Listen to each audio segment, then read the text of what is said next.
What's up, everybody? Welcome back to the basement, top level content from the lower level. And today, buckle up, because we headed to the foggy streets of London in 1888. That's right. We're talking about Jack the Ripper, one of the darkest, creepiest, and most talked about mysteries in crime history, still unsolved over 130 years later. You know, that's what makes it so fascinating. Let's set the scene. Before we get into theories, suspects, and all the other weird details, let's set you in there, that place real quick. Sorry. So, picture this. Whitechapel, East London, late 1800s, poverty's everywhere, overcrowding and crime literally on every corner. Not the charming cobble streets that you picture when you think of London. We're talking about sewage, trash, dark alleys, fog, way too many people, smoke from the actual, back then they used lanterns that was burning, so you know that oil smoke was everywhere. So in the middle of all that, this unknown killer starts targeting women.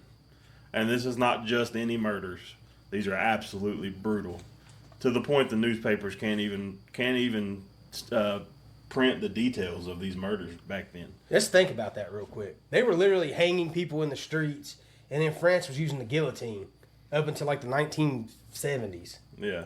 So. And they couldn't print the whole details in the newspaper. Yeah, that's insane to think about. That is insane. So let's talk about it. The Canonical Five: Marianne Nichols, Annie Chapman, Elizabeth Stride, Catherine Eddowes, and Mary Jane Kelly. These women deserve to be remembered by name, not just as Ripper victims. And the murders, man, they were so vicious. Not just killings, these were mutilations. Yeah. Mutilated. Which made people think, this guy knows anatomy, like maybe he's a doctor, maybe he's a butcher. Yeah, it's just like what we talked about on our last episode is that he has such precise details on how he done everything, and they were like, man, this guy has to be a butcher. So that was a couple of the suspects were butchers. So, which given Whitechapel had both slaughterhouses and medical schools nearby, either is really possible. Yeah. I mean, to be a doctor or a butcher or anything. And this is all happening under the thick London fog, gas lamps flickering on the streets, shadows everywhere. This is straight out of a horror movie, dude. Makes you sets the scene for like a vampire movie, yeah. really. Yeah, that's what I think about. Yeah. It really does. So the media frenzy in the Ripper's name. Here's where things get wild. The press. London's newspaper loved the story. Obviously, bad news sells, right? So every detail, every rumor sold copies of these newspapers. Oh, yeah. And actually, that's how Jack the Ripper was born. A letter sent to the police was signed with that name. See, most historians actually think that's a hoax. They maybe even written by journalists themselves just to stir things up. Not saying that journalists would make a story up, but we all know. That wouldn't shock me at all. Because, you know, what? If a journalist writes the story and it's believable and it sells, who's making the money? Yeah, because, I mean, you know, the mysterious murderer number 4 doesn't sell the papers, but yeah, Jack the Ripper sure will. Oh, it's instant brand. Yeah. Absolutely. So that name turned from a series of killings into a legend. Jack the Ripper wasn't just a criminal. He became a character in these papers in London. Which is crazy that they built this man up like that. But, you know, once you get a brand, you get imitators. That happens all the time. Yes, it does. Have you ever watched, what's that show called I like so much? Criminal Minds? Yep. Always an imitator on there. Always. It's always. And, you know, we kind of got one, but it is what it is. Yeah, hey, it'd be like that. People were actually sending fake letters, pulling other hoaxes, and confusing the investigation even more. They probably thought they were being cute or funny, but it was really back then. I mean, let's be honest.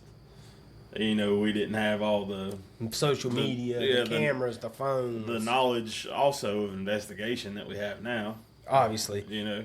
And meanwhile, the actual killer was still out there, blending into the crowd. And that's the part that actually gives me chills. While all this stuff was going on, the hoax, the newspapers, this dude was still walking the streets probably eating it up. Because a lot of the times, murderers use that as a source of control.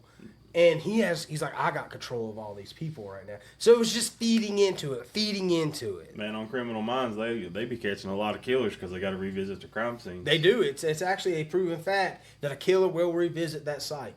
That's crazy. Mm-hmm. That's crazy to me. Mm-hmm. So anyways, let's talk about these suspects, all right? Because some of these conspiracy theories, and you know I love a good conspiracy, dude. Some of them get fun. Yeah, rabbit holes. So first up, we got Aaron Kominski, a Polish barber living in Whitechapel. He's probably the most cited suspect, especially since modern DNA pointed his way, well, kind of. But they say the DNA evidence is sketchy. It was contaminated, inconclusive, so there's nothing like super solid that pins this guy down. Yeah. But I mean, if a barber's out here doing this, I don't know. Well, you got to think barbers back then were more than just a barber now.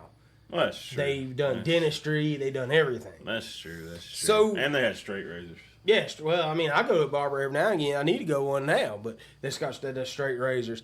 But then there's this Montague Druitt, the teacher and barrister who died shortly after the last murder. And some people think about that timing that he died. I mean, it does feel convenient, like all the murder stopped because he's gone. Maybe the Jack the Ripper just moved on.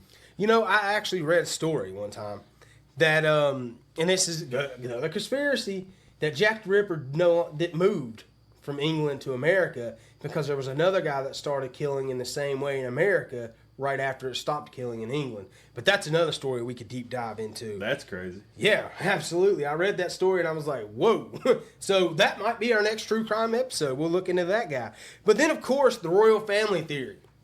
Prince Albert or some cover-up involving high society. I mean, you know, that's like an 1800s version of Reddit. Have a Reddit thread, buddy? I mean, I'm just not buying that. But it's fun to talk about. I mean, the royal family, this, that, yeah. Yeah, I mean, it's one of those things, you know, maybe the one of the royal family did do it. Who knows? Because, I mean, they're going to cover it up regardless. Oh, absolutely. Because they don't want that bad press. Yeah, if they knew one of their own was doing it, maybe that's the secret of the royal family. You know, we don't know. Yeah. So, what about this idea? He was just a nobody. Some guy who lived there, worked in a butcher shop, and just got away with it. Just realized when it was starting to get too hot, he's like, you know what? It's time to quit. Honestly, that makes the most sense to me. And sometimes the scariest answer is the simplest one, really. Because this guy's just walking amongst everybody. Dude, the scariest answers are the simplest ones. Especially, so here we are, more than 130 years later, still fascinated by Jack the Ripper. Everybody talks about Jack the Ripper. That's what you see a lot in society. Yeah, and honestly, I think it's because there's no closure, because mysteries stick with people. Mm-hmm. I think that if the case would have been solved that many years ago, this guy would be a footnote. I mean, yes, the mutilation, the brutalness of the killing, that's all one thing, but, I mean, there's nothing... Yeah. You know what I mean? It's just not that exciting, to terrible use of word, but you know what I mean? Yeah. Instead, he's turned into a cultural figure. Movies, books, video games, you name it, he's basically folklore now. Yeah, but you know, there is a real story. There was 5 women brutally murdered, and that's the part that, you know, we don't want to forget, that there was victims that truly mattered to somebody. Absolutely. Man, exactly. Jack the Ripper isn't a spooky story. It's about the victims who didn't get justice. Let's not forget that. We do spend a lot of time on true crime, as does other podcasts, and a lot of, Criminal Minds. But we need to also shift the focus on the victims. There was victims. There's people's families that were lost. Those are secondary victims. The community as a whole was shaken up. That's victims as well. Then we have to look about it. Yeah, so what's your take, man? Like, do you think it's a conspiracy, or do you think it was a local? I think it's a local. I think it's a nobody. Just a local guy slipped through the cracks, and that's what makes it scarier. Because they always say, and I've said this before, you're going to pass by murderers in your life and never even realize it. And that's what makes it scary, because you don't know if he could do it again. I personally, I'm with you. Mm-hmm. And I do, everybody that listens to this, I want to see what y'all think in the comments. Or send us a message, whatever. We want to know what you think. But me personally, I think it was a butcher. Butcher? It maybe not the butcher, but a butcher's assistant. Mm-hmm. Because, dude, I mean, yeah, anybody can hack something up. Yeah. But these were precise. Yeah. So you're going to have to know a little something. Yeah, right? You know, and butchering a cow or a pig or anything, that's going to give you that experience. Mm-hmm. I just don't see a doctor doing it, which, I mean, hey, doctors, you know, there's been doctors that's been accused of things, there's whatever. One of your most prolific serial killer in the United States was actually a doctor. Yeah. We'll dig into that too one day. So, all right, that's going to wrap it up for today. Thanks for hanging out with the basement. We hope you guys enjoyed that episode. And listen, guys, stay safe. And if you're out walking at night and you see the fog rolling in, maybe don't take that shortcut.